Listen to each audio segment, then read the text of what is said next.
Flawedcast number 66, Repressive Tolerance and Cancel Culture. Your job is to find justice no matter how well she may hide herself from you. Donald Sutherland as Lucius Wilbanks in A Time to Kill. Flawedcast. Flawedcast. Get in the arena. Woo!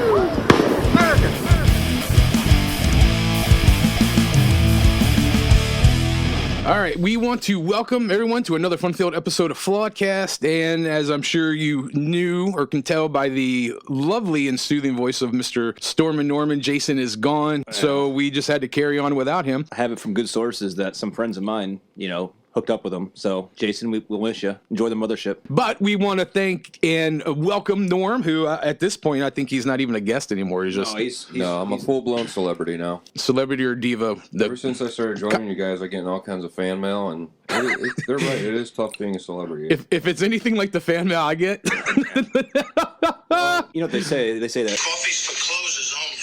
And Norm's got a really big cup, so congratulations. Thank you. I do have a big cup. John's been making a lot of phallic-type comments towards Norm this morning. It's making me feel very uncomfortable. Makes me feel warm and fuzzy. I want to thank everybody for tuning in to another week, and we want to thank everybody for listening to the last episode. As of recording, it's only been out a day, but we've gotten some pretty decent feedback. I guess people really like that Gandhi guy. Jacques Gandhi? Oh, Gandhi, sorry. Yeah. If you drop your keys into molten lava, do you pick them up? Here's Johnny. I felt like it was a missing element. I throw it in there. Yeah, I mean... without Jason, it's just kind of weird. This is an interesting topic this week because this week we have been kicked off of Twitter. We've had episodes removed from YouTube for violating whatever, quote-unquote, community guidelines. And the funny thing is, and if you've been watching my daily Flawed vlogs, I've been kind of updating everybody, but their explanation, it's like talking to a 5-year-old because I'm like, what community guideline did we break? This is their response. In order for us to answer that, you have to send another appeal. So I send another appeal. This is an appeal to my previous appeal. Can you be more specific in regards to the reason we were suspended or the reason this episode was removed? And then they just said, here's our community guidelines. At this point, I just wanted to put my head through the wall. So I'm like, all right, whatever. We're just... That was pretty much the sound they were making. Guidelines are, if we don't like what you say, we will take you off. And I do think it's funny because they actually removed our most listened to episode on YouTube. So Twitter did just suspend Focus on the Family. Dr. James Dobson. I feel bad for him, though, because I've listened to him a lot over the years. He's just a sweet old man. Sweet old man. Yeah, well, the tolerant left just showing their true colors again. I see the true colors. I just... So much to say. So little time I have to vote it to appealing everything. Apparently you can't say that a man was born a man. No. Well, or did they go Saturday Night Live like Pat? Wasn't Pat's significant other named Chris? I think so. It was something like that. Everyone was excited to meet the other person to figure out what gender Pat was. Remember they used to have one called Ambiguously Gay? Yeah, Ambiguously Gay Duo. You can't get away with that anymore because you're not allowed to make fun at anything. So, But we are marched to get everything over to Rumble, and we've had a great migration there.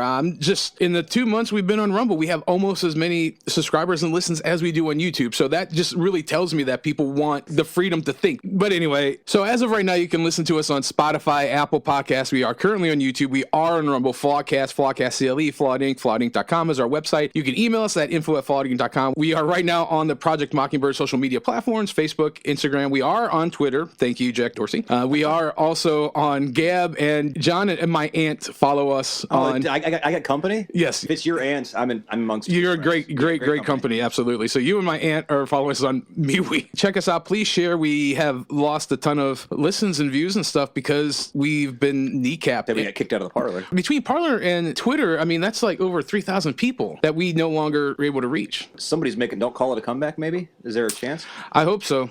I hope Mr. Bongino isn't a Republican and just double talking and lying to people just to get support. So what you're saying is there's a chance. We will see. Fingers crossed, because I love that community on Parler. I really do. And there's a lot of people that don't see eye to eye with things, and that's okay. It's the idea of being able to exchange in the free market of thought. I listen to people that I don't necessarily agree with because I want to be challenged. I want to grow. I want to have what I think and believe challenged because I don't hold the whole horizon in my view. I don't. God does. And I believe God will use not just circumstances of our life, but he'll put people in our life to challenge us and to challenge how we perceive him, how we look at the world, how, I will say this for myself, how my narrow-mindedness used to just really blind me to a lot of things that he was trying to lead me in and teach me and to guide me in. So, but it's just easier to say, I disagree, you're a bad person, you're an ist, you're an ick, so I'm going to shut you off and put you in a gulag.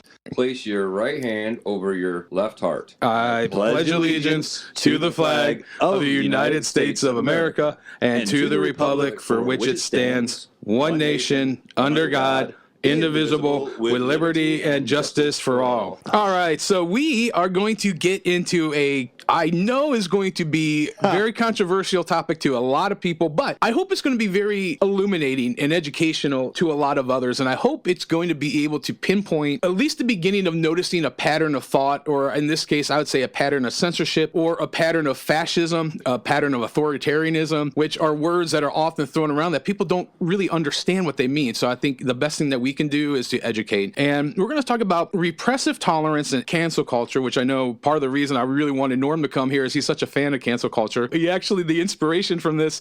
You might not be able to see this from home, folks, but there's literally steam coming from his ears right now. Johnny, you got the duct tape ready? I do have the duct tape ready. So you give me the word, Norm. My face is hot.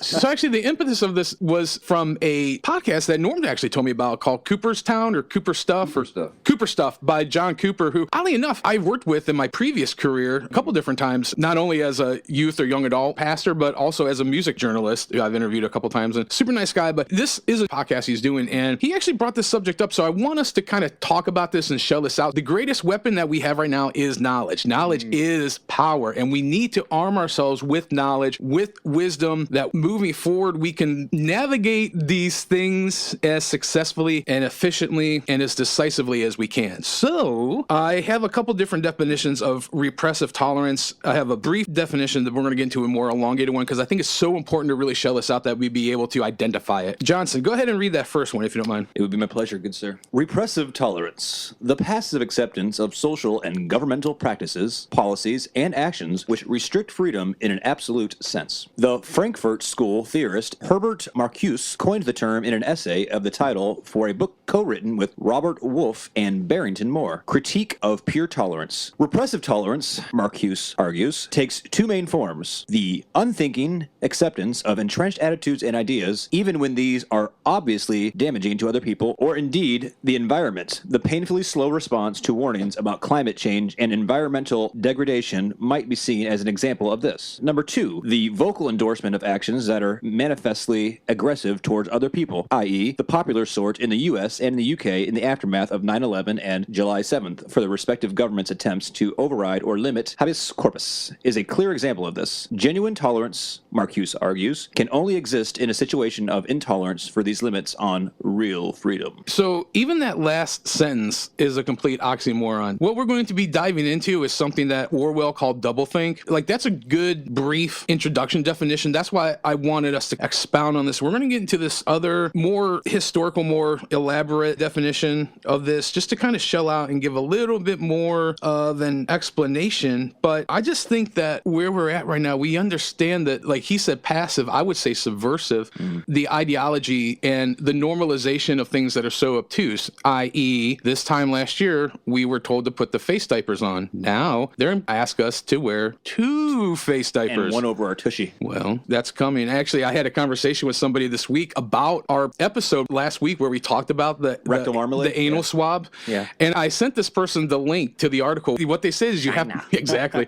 You insert the Q-tip 2 to 3 inches inside the anal cavity, and you have to swirl in a clockwise motion at least 10 times. I'm oddly aroused right now. Do you have to click your heels 3 times? Say things like that to keep myself from exploding with anger. No, that's fine. If your kids listen to this, you're going to have to explain a lot to them. I've had the good pleasure, oddly enough, I've had the experience, and also my good co-host here, Stormin Norman, and we've had the good pleasure of having that COVID test done on multiple occasions. Many times. And all I can think of in my mind is if they repeat the same procedure that they do, where they pretty much dig a few brain cells that I have left out of my nose, and if they do that down south, I mean, That's a pretty picture. You got a pretty mouth. Yeah. Side note, we had one of our employees got a false positive, which was in turn counted as a Positive. See, now you're gonna have to get the duct tape ready for me. That's the kind of stuff that just creases me. And I just hope one day, after the 5th mask that you're being forced to wear and you can't breathe, that you're gonna wake up. I really hope so, because this isn't freedom. This isn't protecting people. This is us literally bending over and saying, don't just take my freedom, but rape me in my liberty as well. Ironically, if you're being attacked by a bunch of assailants, all you need to do is fire 2 shots. But for COVID, you need like 4 masks. So you need extra protection for COVID, because it's that much more dangerous than a person trying to attack you with,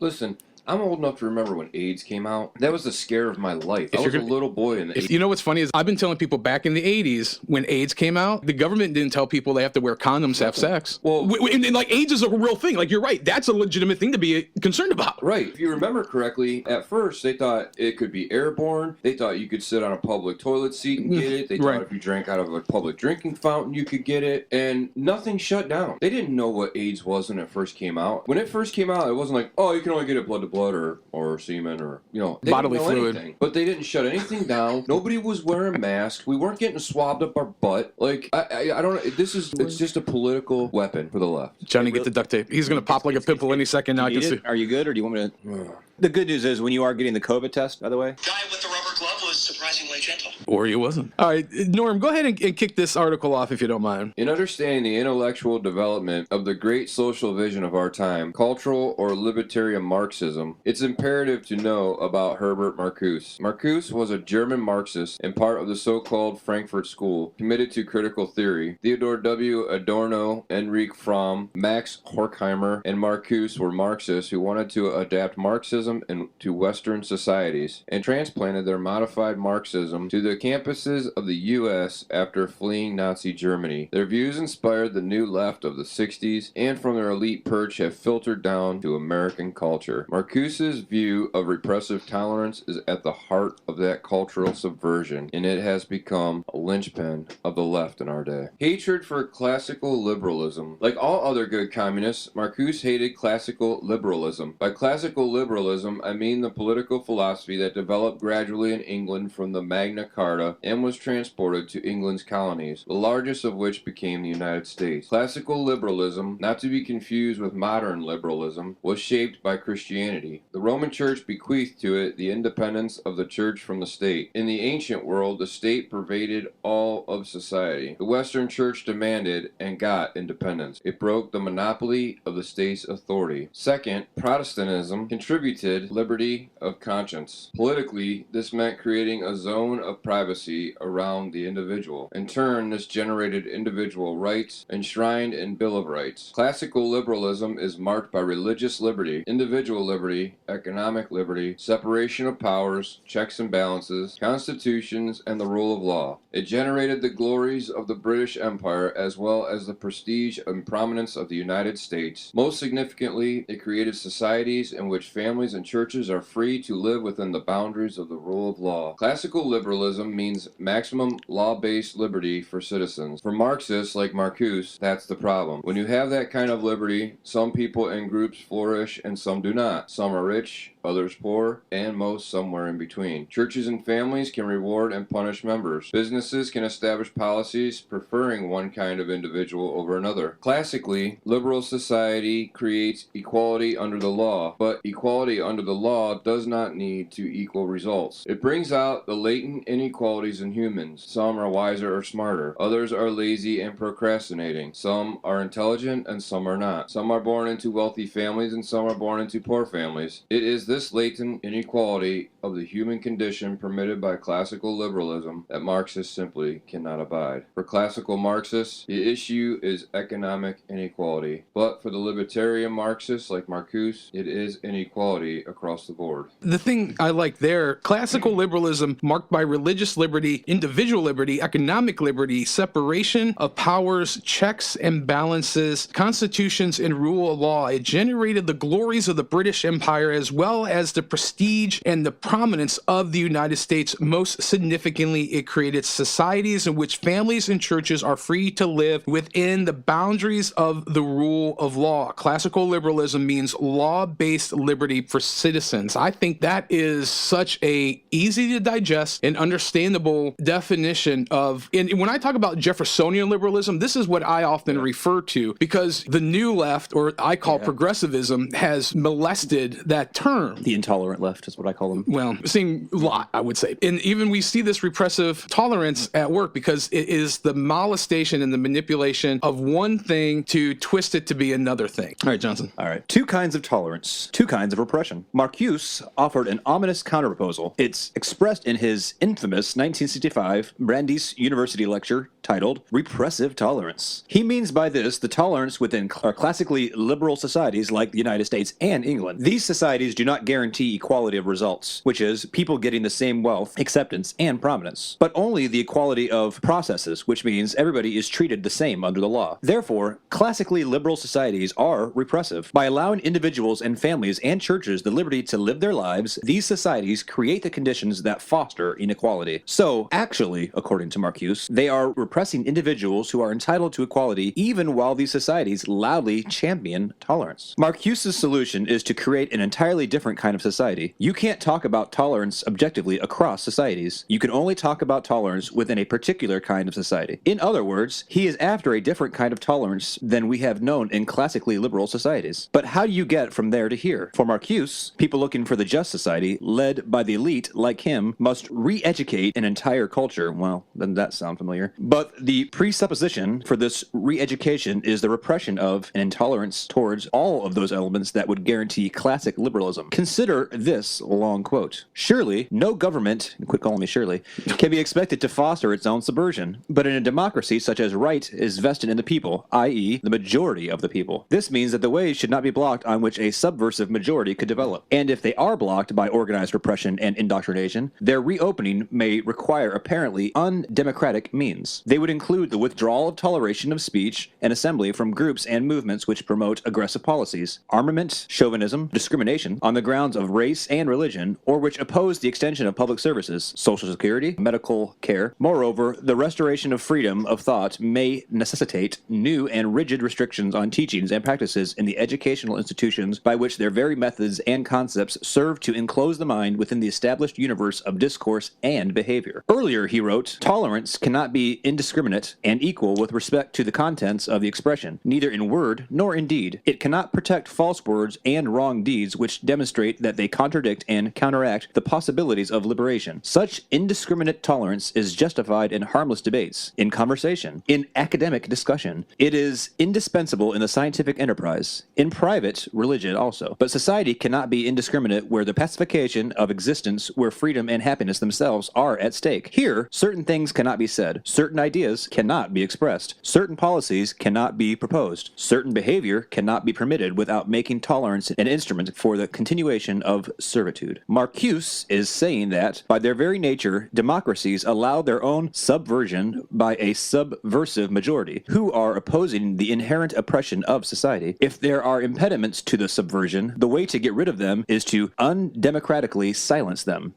The people he had in mind, of course, are the people who oppose the subversive program, classic liberals, Christians, modern conservatives, and so forth. This means that the subversives should loudly demand their right to free speech while denying free speech to people who oppose them. You know, whenever I pray about stuff, like, God does lead me to talk about things here. I believe this is a zeitgeist issue. I believe this is a zeitgeist moment that we have to discuss these things so we can effectively learn to combat them. And on a logical, like just on a pragmatic, like, yeah, that makes sense. You know, you got a lot. Service level? Yeah. The reality of it is that if the majority of people adhere to, I would say, something that's normal, like you want to say that science is touting that the temperature is getting turned up and polar bears are dying, but there's 1,001 genders. At what point does logic cease and madness rule. And this is why it's so important that we now talk about this repressive tolerance. All right, destabilizing language. Marcuse understands the importance of language in this program of subversion. The meaning of words must be destabilized. If you can destabilize words, you can destabilize the culture. If you can convince women that abortion is all about choice, in quotations, and not about killing, it's much easier to legalize abortion. If you can get people to refer to homosexuality as an issue of equality rather than subversion of the family, you can legalize homosexual marriage. The goal, according to Marcuse, is to break the established universe of meaning. Marcuse is a linguistic nihilist. The common meaning must be destroyed to make way for new meaning in a new culture. All right, so that right there, the subversion of language, and I've talked about this continually. If you can control the words, if you can control the narrative, if you can control the language, you can manipulate anybody who is listening to what the big talking box in their temple, their altar, in their living room, whatever that tells them, they can be manipulated by. So controlling the parameters of speech and thought. Affirmative. Johnson. Precensorship. It's simply a matter of repressing the speech of your cultural enemies. You must also censor their thoughts. In Marcuse's words, the work of cultural subversion must begin with stopping the words and images which feed this opposing consciousness. To be sure, this is censorship, even pre-censorship. The subversives must eliminate words and images that reinforce and preserve classic liberalism. For instance, images of aborted preborn children must not be allowed. Words like crazy, insane, retarded, gay, tyranny, gypped, and illegal alien must be purged. There must be no such thing in academic freedom, of course not, as classic liberalism understands it. There must only be the freedom to indoctrinate students in the just society. In other words, freedom, just like tolerance, must be defined differently in the libertarian Marxist society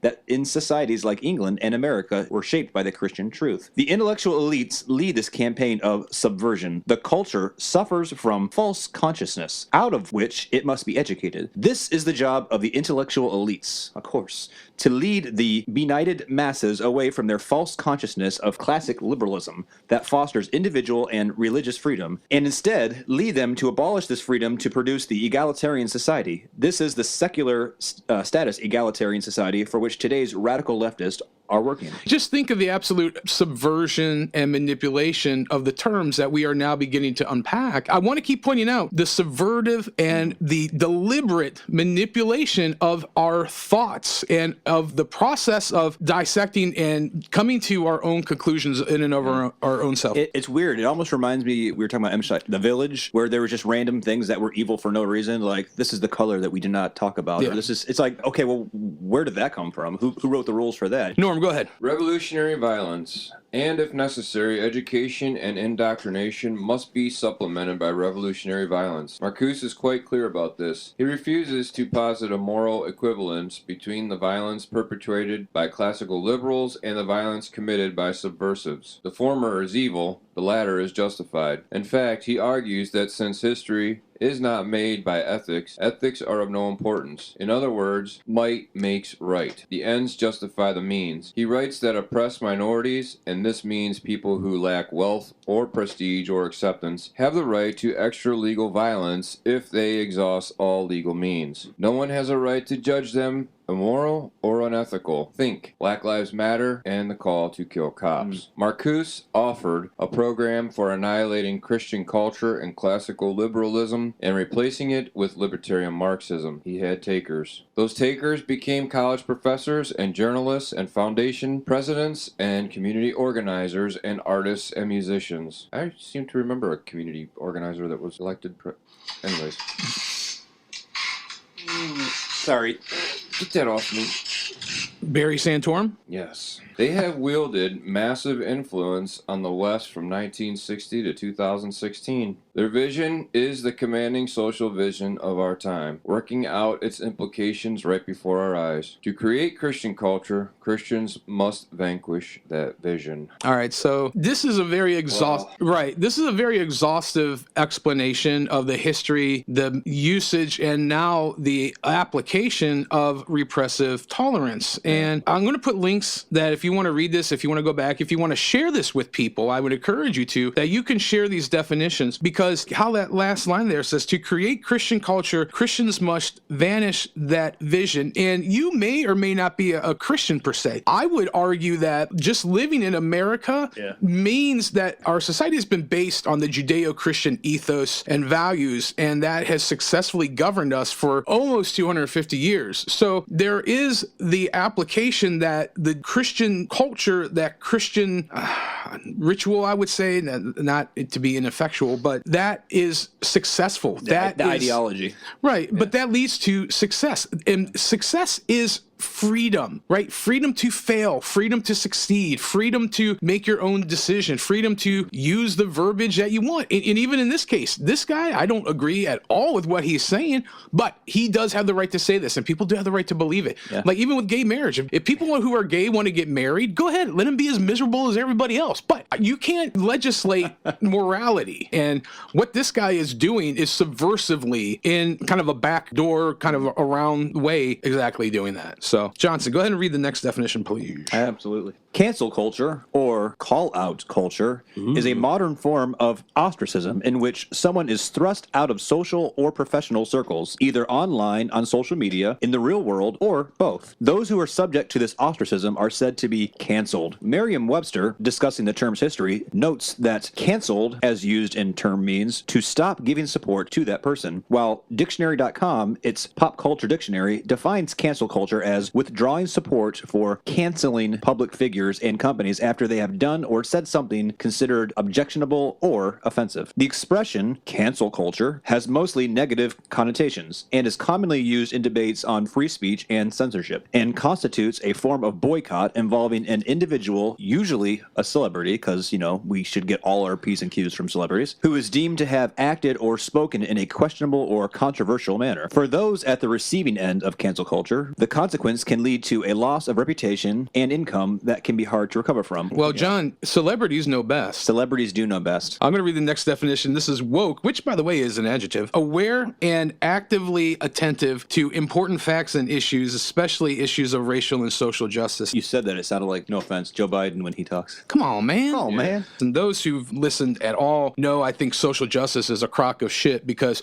who defines it? Like, really, who defines what social justice is? It's like this with repressive tolerance, with cancel culture. What Norm may be offended by, I might think is okay, and vice versa. So when you throw the term social justice around, it's this arbitrary term that is a different set of circumstances and meanings to each individual person. So the whole thing, like with repressive tolerance, cancel culture, with the idea of being woke, it is absolutely subjective to each and every individual person. Like, for example, when the Bill of Rights talks about life, liberty, and the pursuit of happiness, as broad a stroke as that is, it is very specific in its intent, because we have the rights to live our life in freedom and to pursue what makes us happy. Yeah, absolutely. And the whole emphasis of what we are discussing is in the antithesis of that, because in wanting to live your life and wanting to live in freedom and wanting to pursue what makes you happy, if that is offensive to somebody, it used to be, hey, I don't like the song, I'm going to change the channel. I'm not going to sit there and try to shut down the station. Right. It's childish. Like cancel culture, it's like Dr. Evil going...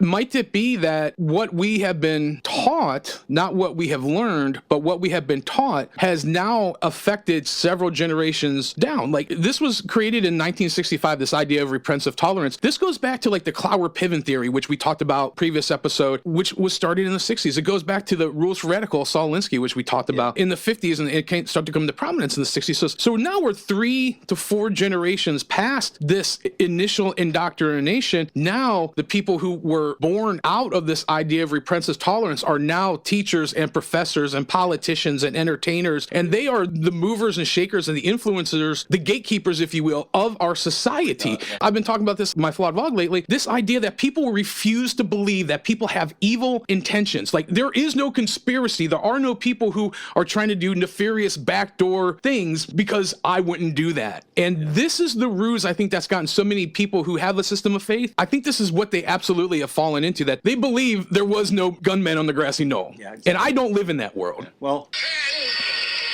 Is truly mightier than the sword. And what I mean by the pen is better than the sword is this is our professors. This is what generations now are being brought up into. So for them, perception is reality. This is their perception. This is what they're told. And if we don't do our effective job as caretakers of our homes and as guardians of our gates, so to speak, we're basically laying our children. Now, you talked about not having kids, but you're like a fatherly figure to my own daughter. But we did this little thing at our church where we talked about we bring somebody up when they're a baby, we dedicate them, we say we're going to be brother, sister, father, mother to their children. And if we don't take that seriously, and if we don't do that, we lay our kids out like lambs to the slaughter. The larger point, I think, and just kind of circle back around and not to contradict, but actually to agree with you, is the fact that we are in a war. Yeah. We are in a three-dimensional information war. Absolutely. Right now, like we always talk about getting in the arena, this episode might sound boring and it might be hard to digest a lot of information like this. We are giving you ammunition to fight in this informational war. And that's why I love InfoWars. I love Alex Jones. I love InfoWars. People think I wear a tinfoil hat, which I do when I'm alone, but You do in the comfort of your own home is none of our business. exactly. Well, we're going to get into that in a moment too. But nonetheless, you need to wake up because we are engaged in a war. We're in a cultural war. We're in a spiritual war. We are in an informational war. And how we win is by arming ourselves with knowledge. We're arming ourselves with history, arming ourselves with the spirit and the word of God that we can move forward in that boldness, in that spirit of Christ to confront this evil, because this is all that this is. Yeah, you're absolutely right. The Bible. Wait, I'm sorry, what's that? You are absolutely right. You like hearing that, don't you? I do. It seldom happens. When the Bible refers to the devil, your adversary, is a roaring lion constantly seeking whom he may devour, it means that our enemy, Satan, which is the ultimate enemy, is constantly at work. So for us to not constantly be trying to work on building our gates, building up our walls of protection around us and our family, it means that we're losing the war. You're always in a war. Right. You're either losing that fight or you're winning that fight. And then when you lay down your arms and try and take, there's times for taking a breath. I get it. And mentally, there's a season for everything. But if you're not actively, always, constantly thinking about how we are to defend our homes and our brains and our minds and our country and our nation and all these freedoms that God has given us, we're actively losing that fight. You're either winning that fight or you're actively losing that fight. I think the definition of woke should be those who are most asleep. Absolutely. That's actually really profound, actually. profound. Deep truth with Stormin Norman. God designed mankind with three forms of government. We got the civil government, the church government, and the family. And those three entities should govern themselves. And the problem is the civil government has infiltrated the family and they've infiltrated the church. And that's twofold. I think the church has dropped the ball in some cases. However, the church still does a lot around this world. Yeah. The church, the American church specifically, is the most charitable entity on the planet. And we do more for the world than... That's actually factual. Yeah. Yeah, exactly. you're not just... Yeah, that's not your personal belief, which I'm sure it is, but that's actually factual. Yeah. No, it is actually fact. And America, it's, as a country, has done more for the world than any other country. You even talk about like the statistics between quote-unquote conservatives and then quote-unquote liberals or progressives, and the charitable giving that just not in money, but in actually physically going and helping or supporting. You can't even measure because most liberals tout about being charitable and equitable and all this, but seldom Actually, arena. They don't live what they believe. Well, they just ostracized, and in my opinion, one of the greatest, and you would say the greatest president is what you would say. This is what it's all wrapped into. But because they control the narrative, because they control the pen, because they control the microphone, the minority, by the way, control because we allow it. They're trying to cancel the one thing that can change the hearts and minds of people in this country, and that's Christ. Yep. They're going to come after Christian schools, and they're going to come after the church. Sorry, no, I don't mean to interrupt you, but they are. Presently engaged in that war. Well, I would even say I agree with both your statements. I would just say, whenever I harp on the idea of the mask, it's a more far-reaching item because this is the preliminary step that is what we can visually look at to see the absolute forfeiting of our liberty. And to me, that it just makes me sick. Norm, go ahead and hit the next scripture if you don't mind. 2 Timothy 3, 1-9. Difficult times will come. But understand this, that in the last days, dangerous times of great stress and trouble will come. Difficult days that will be hard to bear. For people will be lovers of self, narcissistic, self-focused, lovers of money, impelled by greed, boastful, arrogant, revilers, disobedient to parents, ungrateful, unholy, and profane. And they will be unloving, devoid of natural human affection, calloused and inhumane, irreconcilable, malicious gossips, devoid of self-control, intemperate, immoral, brutal, haters of good, traitors, reckless, conceited, lovers of sensual pleasure rather than lovers of God, holding to a form of outward godliness or religion, although they have denied its power, for their conduct nullifies their claim of faith. Avoid such people and keep far away from them, for among them are those who worm their way into homes and captivate morally weak and spiritually dwarfed women weighed down by the burden of their sins, easily swayed by various impulses, always learning and listening to anybody who will teach them, but never able to come to the knowledge of the truth. Just as Jannes and Jambres, the court magicians of Egypt, opposed Moses, so these men also oppose the truth, men of depraved mind, unqualified and worthless as teachers in regard to the faith. But they will not get very far, for their meaningless nonsense and ignorance will become obvious to everyone, as was that of Jannes and Jambres. 2 Timothy 3:13. But evil men and impostors will go on from bad to worse, deceiving and being deceived. As I was going through this, where it says here, devoid of natural human affection, and I started thinking about this move for transhumanism. Yeah. And I'm like, wow, that kind of hit me in a way. But it's ironic how it talks about they're always seeking, but they're never finding the truth. And the truth often is right in front of your eyes. And this is a stern, sobering warning to us in this hour. What we're doing here is I'm trying to fully shell out both sides of the coin, meaning that we are being manipulated, we are being dominated, we are being intimidated, which domination, intimidation, and manipulation are always signs of witchcraft or evil at work. Just a little tip for you, a little nugget into my book. Maybe one day it'll come out. But the other thing is we're also making you aware of that, but we're also telling you that there is an escape route and there is an antidote to the lies, which is the truth found in Christ and in the scripture. We do have a couple articles here. I don't want to spend too much time on them because I'm going to put the links. John, go ahead and read the first one. CNN's Brian Stelter wants liar Fox News influence reduced. Claims it's not censorship. Freedom of speech is not the same as freedom of reach. Well, isn't that cute? I don't even think we have to go any further. It's kind of self-contained there. The link to the whole article is going to be there. It's going to be a quote of his monologue, but you really don't need any further explanation. Freedom of speech is not the same as freedom of reach. Yeah. I would argue it is. You okay there, Norm?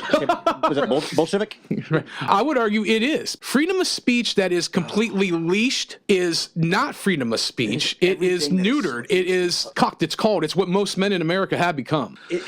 Put a quippy, stupid saying to anything you say, and that's classic liberalism. I'm not even a fan of Fox News. I wouldn't. Oh, I'm not either. No, I wouldn't defend them at all. But you can't just start eliminating people's opinions. They would argue that you can. Well, he is arguing that you can. Right. What I'm saying, I know. But and the funny thing is, Tucker Carlson's the only person on Fox that I respect. Literally, I agree with you. Fox can. I got one or people in there that I'm okay with, but yeah. Fox can test me for COVID as far as I'm concerned, but I like Carl Tuckerson too. But I agree. Like even CNN, they can do and they can say what they want. It's called infotainment. They're not even news. Right, exactly. Go ahead and do the next one, Norm, because I know this is near and dear to your heart. Yeah. Black Lives Matter nominated for Nobel Peace Prize. Just when I think you couldn't possibly be any dumber. Right. Am I reading this? Recognizing the movement. Look for that at the end. Don't edit this. Recognizing the movement will, quote, will send a powerful message that peace is founded on equality, solidarity, and human rights, unquote, wrote a Norwegian lawmaker. Doesn't that completely just absolutely emphasize what we are discussing? Just that right there. An organization practicing the principles of mayhem, destruction, and anarchy are now being nominated for a Nobel Peace Prize, where the former administration, they have 6 to 7 peace treaties with countries in the Middle East that literally can't stand one another. And he was nominated for 3 by other countries. This one should scare every church-going person. I won't even say Christian, because if you're a Christian, you should be already scared. Johnson, you get the award, buddy. Alrighty then. Oh, I had to bring a little levity before I get into this one. All right, you chose me for a purpose on this one. You're trying to really crease me. Poke the bear. You're trying to poke the bear. I'm supposed to get like a glass half full moment at some point in time. I don't think it's not happening. This, no, not this Put week. your coffee down. It's not happening.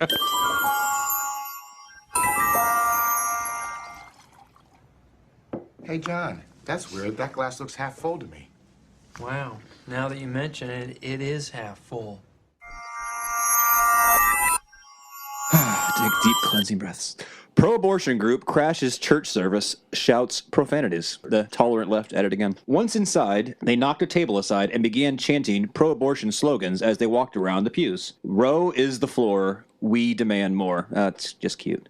They shouted before getting escorted out by security. Freedom of speech is not freedom of I reach. feel it's like anything that they want to say, it's just like some stupid PBS broadcasting rhyme that you could picture, like, who's the dude from Star Trek Next Generation? Geordi, you just have him rhyming it for him. Many on social media noted that this pro-choice stunt likely didn't receive its intended reaction. The pro-abortion group's disrespectful stunt is strange given Joe Biden announced Friday he intended to codify Roe versus Wade, effectively allowing abortions even if the Supreme Court were to overturn the 1973 ruling, which just that statement alone, That is crazy. overturning the Supreme Court's ruling, welcome to the world of no checks and balances. Well, welcome to the world of we no longer have a process that laws are put in place. We have the most popular president ever in U.S. history who has become our Lord and our dictator. At this rate, more executive orders signed than any other president. I mean, at this rate, he's going to outpace Clinton and Obama and Bush put together.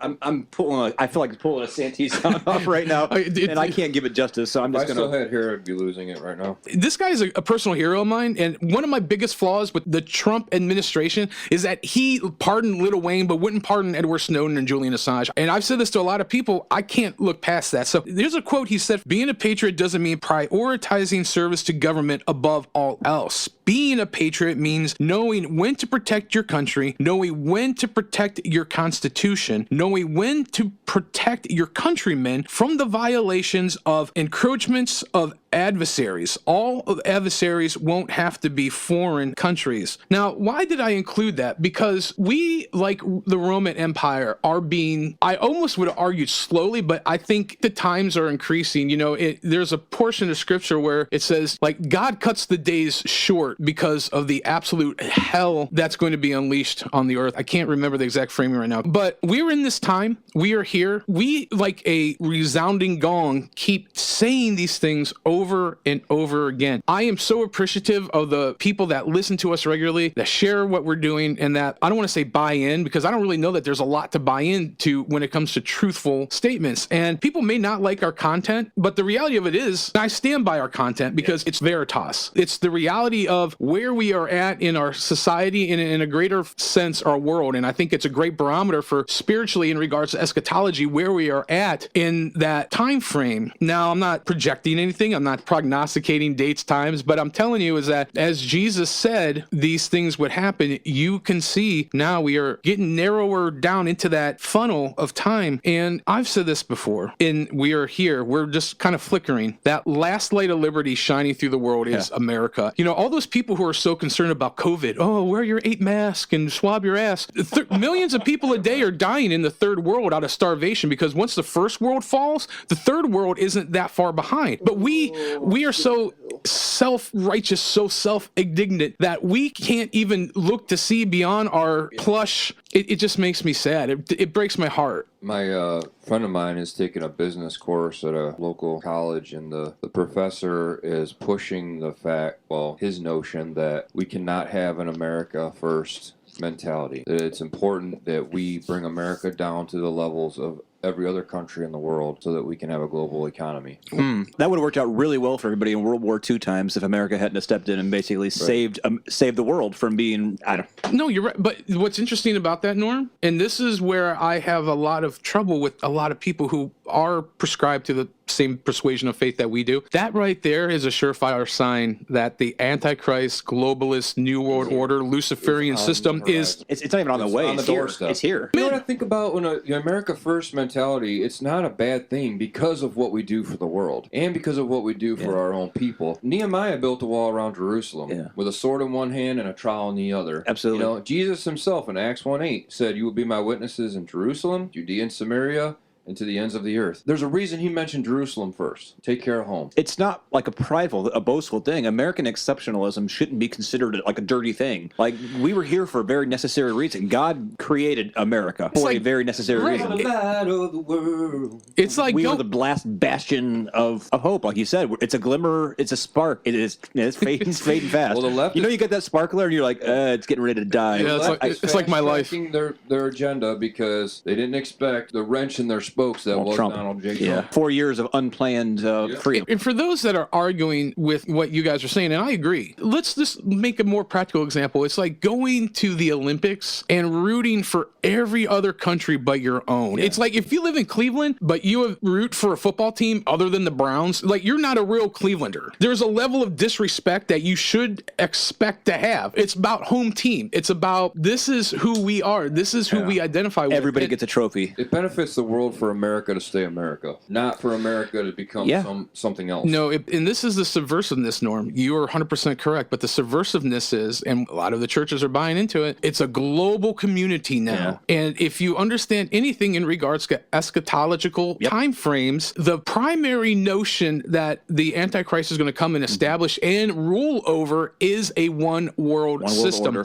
One world government. That's why I always say the term globalist, because that's what that is. New World Order. And it's all based on the ancient Babylonian Luciferian practices. I don't have time to unpack all that, and people don't care. But Norm, you were absolutely correct. I mean, Donald Trump literally was an unplanned wrench in his stumbling block. With Obama in there, we were so close to that one world order, and Donald Trump came in, and what did he do? He removed us from all these stupid Americanism, not globalism, will be our credo. Will be our credo. Yeah. And Donald Trump single-handedly for 4 years fought the good fight of removing us from all these deals with the devil, basically, honestly, and that were signed in our blood. I go back to that idea of the High Plains drifter. It's like, Trump's in office, he's going to do everything, and we sit on our laurels and expect him and our other elected employees to do everything, but we don't realize is that the power is with the people. Our founding fathers and in our founding documents solely put the power and the responsibility of governance and self-governance in our lap, and we've neglected it. We've given it to our inferiors who have lined their pockets. They allow their sons to smoke crack with 12-year-old girls in China using the Air Force Two, and I'm not talking about anybody specifically, I'm just hypothetical, but don't censor us, YouTube. Everything that's happening, we deserve. I believe in extreme accountability, and now we got to pay the piper. Control what you can control. If we're not willing to commit to controlling the narrative on whatever level you can control the narrative, getting in the fight to whatever degree you can get in the fight, we're not asking you to fix everything. Just get in the fight. Get in the arena is all about getting in the fight. Do what you can do. God doesn't expect you to do more than you're capable of actually doing, but he does expect you to get off your butt and use the talent. Don't bury your talent in the sand. Even such a minute thing as emailing your congressman, emailing your senator. It's the simplest of acts. And listen, you go to their website, like our local representative, who's a joke, he has a website, he has a contact page. You just put in your name and your contact information. There's a message body. You fill it out, you hit send, and it goes. And I know this for a fact because I email this guy all the time. Yeah, and there were during this whole election process, there were literally things. Oh, is that going to get us? Yeah. Shall we wreck that? No. All right. Well, even during this whole entire process, this electoral process that was done without any fault whatsoever, air quotes, literally there was things going all over where all you literally had to do was click a link and put your name. And I guarantee you that the overwhelming majority of people said that's just too much work. That's too much. The 300 men were willing to stand in the hot gate and give their lives. Well, 200 men at the Alamo were 3% of the nation back in the 17th. We can't freaking click a link. I'm not saying you and I, but people are conditioned to thinking that somebody else will, and this is big government infiltrating even the church. Somebody will take care of this for us. No, I'm sorry. You have to get off your butt and do it yourself. Right. So, closing thoughts, Norman? Good luck with the apocalypse. He's taking a page out of my... Put the duct tape over your butthole. I said, come quickly, Lord. Johnson? And now, folks, it's time for Who Do You Trust? Hubba, hubba, hubba. Money, money, money. Who do you trust? And some men trust in chariots. I trust in the name of the Lord, to piggyback off of one of our previous podcasts. But trust in God only. He's your only hope. Yes. More God. Sorry, Jason. More God. More God. Yes. Can you get on that one? Collective more God? More God. Listen, we need you guys to share. We've been literally kneecapped. Our views and our listenerships are just so down. And if you appreciate what we do, please help. Please just share this. As of right now, we are on YouTube. We are on Rumble, Apple, Spotify, most places you can listen to podcasts. Flawedcast CLE. We're on our Project Mockingbird, social media, Facebook, Instagram, Twitter. As of right now, we're also on Gab and MeWe. So, flawedinc.com. I am still doing my daily flawed vlogs. Flawedinc.com, info@flawedinc.com. Thanks for listening. Please share. And my closing thought is get in the arena.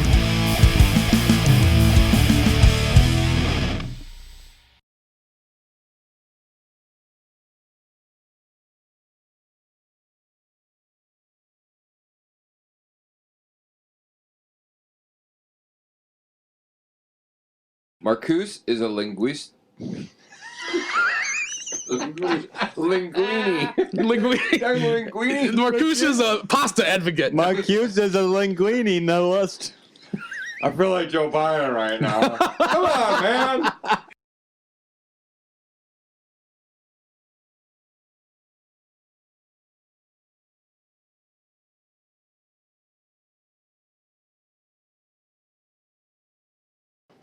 Hello? No, I'm not gonna be able to. I'm just in the middle of a group of all these people. You know what I mean? And then just keep it down, okay? I think they're watching me. Guys. I gotta go. Bye.